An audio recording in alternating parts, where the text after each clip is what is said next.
Today, I'll be discussing the field of inquiry of power, politics, and justice, and exploring the global issue that the people and institutions in power are manipulating social narratives and enabling the suffering of the marginalized. My non-literary text is the dystopian film Children of Men by Alfonso Cuarón, which addresses the consequences of apathy in a future infertile Earth, serving as a broader warning for our own diverging society. In my specific extract, we follow Theo around his normal life, which serves as an introduction to the world of Children of Men. And my literary extract is from Frederick Douglass's memoir, The Narrative of the Life of Frederick Douglass, which provides commentary on his journey as a slave to critique the institutional system of slavery. In my specific extract, Douglass recounts his memories as a spectator of the suffering of slaves around him. First, I'd like to begin with my literary extract. To begin, Douglass employs religious illusion, as he would describe how his master would quote Christian scripture whilst lacerating a young female slave. Now, whilst Christianity evokes values of love, compassion, and humility, this expectation is shattered by the cruel, graphic truth. This dichotomy between what is said and what is done highlights the idea that the people in power who are perpetuating the suffering of the weak are doing so by broadcasting false narratives of innocence. And in this case, Douglass specifically evokes Christianity as an example to establish a connection with his northern Christian audience, where such a clear misuse of their own religious systems would incite clear criticism towards slavery. Moving on, Douglass underscores the dehumanizing language which is spread through slavery, as in the extract, Covey is described as a end breaker. However, the revolting diction demonstrates how language was used to erase personhood. Paralleling the ambiguity of the diction itself, the individual identity of slaves was erased through language, through these universal and objectified labels, which furthers the idea that language as a social construct was abused to reduce guilt and sympathy, separating slaves from their own identity. And in this slave narrative, Douglass is invoking pathos with his northern audience by reviving such a fleeting sense of empathy, as he is able to showcase the experience of a slave as a person rather than through an objectified label. Furthering this idea of erasure, Douglass explains how slaveholders would mask their real intentions behind false images of goodness, as his master claimed to have set Henny, a slave adrift, to freedom to take care of herself, only to actually leave her helpless to starve and inevitably die. Douglass critiques this behavior, exclaiming that here was a recently converted man holding up upon the mother and at the same time turning out her helpless child. Through this juxtaposition, first of all, Douglass exposes his masters as false religious narratives, as they would cling behind the mother, a symbol of true Christianity, while simultaneously rejecting her greatest values, as symbolized through a child. And the contradiction presents the idea that religion had become a misused narrative for the purpose of enabling the suffering of slaves.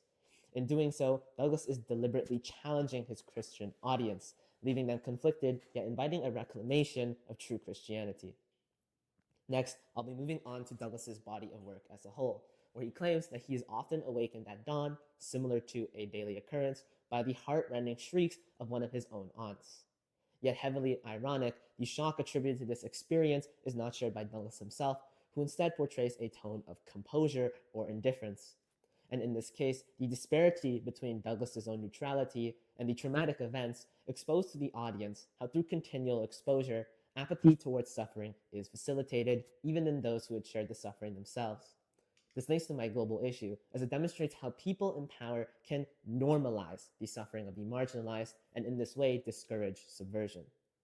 Moreover, whilst describing these slaveholders' perspectives on their own treatment of slaves, Douglass emphasizes how they did so laughingly. This diction is clear and conveys the idea that in societies, suffering can fall into a narrative of entertainment. And as comedy is an oft-used sign of triviality or perhaps jokes, Douglass highlights how the breakdown of slaves through violence was enabled in support by an unserious narrative being contrived by slaveholders at the time. After all, if they would treat it as a joke, who would treat it otherwise? And it's this contradiction between a serious consequence, yet an unserious response, that evokes a sickening sense in the audience, which Douglass does so to incite a desire for reform. Next, I'll be moving on to my non-literary extract. The scene begins with Theo taking the train. Looking at figure 1, however, Cuarón begins the scene with a sudden close-up and cut shot of a disturbing global war commercial playing on the TV, which is followed by the text, "Only Britain's soldiers on." This punchline is heavily situationally ironic, implying that the governmental institutions have become disinterested with the suffering of their own citizens worldwide instead embracing nationalistic ideas of selfish preservation. And through showcasing human suffering in the commercial, Quran is able to invoke pathos, establishing intrinsic human empathy to further highlight the selfish indifference of the media. This links to the global issue, as Quran is able to highlight how governmental institutions are projecting narratives of selfish ideals, and in doing so, enabling the suffering of the marginalized by diverting attention away from each other.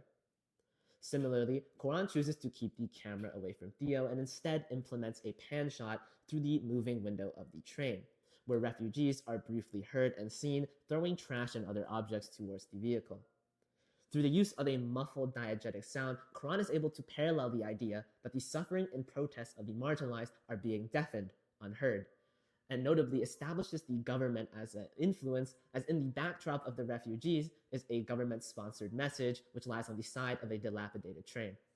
Furthering this notion, Quran chooses to film the shot from inside the train through a checkered window, which, although purposely making the shot unclear, mirrors the idea that suffering is being blurred out by society as if there is being an invisible barrier placed.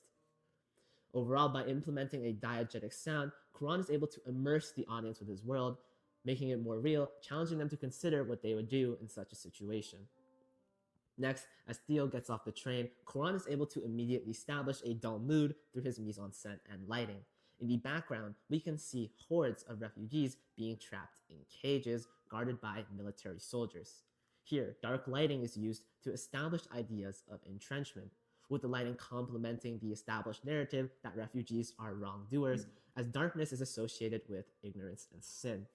Additionally, Quran uses this motif of darkness to highlight the idea that the suffering is left unseen. And as Theo walks by without sparing a glance, the audience is exposed to the accompanying apathy that is facilitated through such a narrative, demonstrating the global issue as a narrative of criminality has been attached to the refugees by the government who treat them as such, enabling apathy which permits the situation to remain unchanged. Next, I'll be moving on to Quran's body of work as a whole, where as Theo makes his way to the Ark of Ots, the shot noticeably diverts away from him and instead towards the mise-en-scène, where notably the streets are littered with government media broadcasting a slogan of refugee hatred and other provocatory ideals. Through this motif of background, Quran is able to highlight how powerful institutions are able to subtly manipulate public opinion by projecting certain ideals. And for the audience, Quran uses this motif to establish a sense of ethos, adding a layer of credibility to his world by showcasing not just its characters, but its innermost workings. This connects to the global issue, as he showcases how governmental institutions enforce societal narratives through propaganda and are hence enabling the suffering of marginalized refugees. Finally, while passing through Bexhill, Quran once again employs a pan shot of the environment outside the bus, where fully armed soldiers approach refugees who are stripped and bare, about as powerless and vulnerable as one can be. Quran further emphasizes this power imbalance, evoking a sickening sense in the audience as he demonstrates the drastic and overwhelming measures that those in power use to maintain righteous narratives, further presenting the idea that suffering is realized through these beliefs. Furthermore, Quran chooses to film through the window frame once more, with a stark contrast between the darkness inside the bus and the illuminated outside. This dichotomy parallels the divide being put between Theo, Ki, and the refugees, presenting the idea that the suffering of marginalized groups is enabled by these institutions in power who facilitate social and emotional divides. To conclude, in both these texts, we see a clear demonstration of the global issue of how people and institutions in power are manipulating social narratives and enabling the suffering of the weak.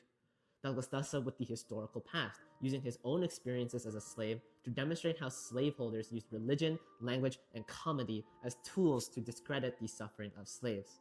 And Quran does this in Children of Men with his own interpretation of the future, presenting a dystopian world where governmental power is able to manipulate societal viewpoints and enable the suffering of the refugees.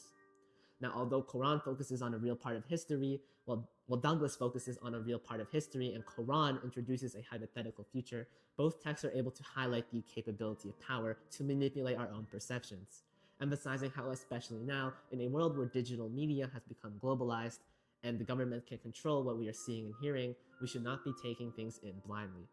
Thank you.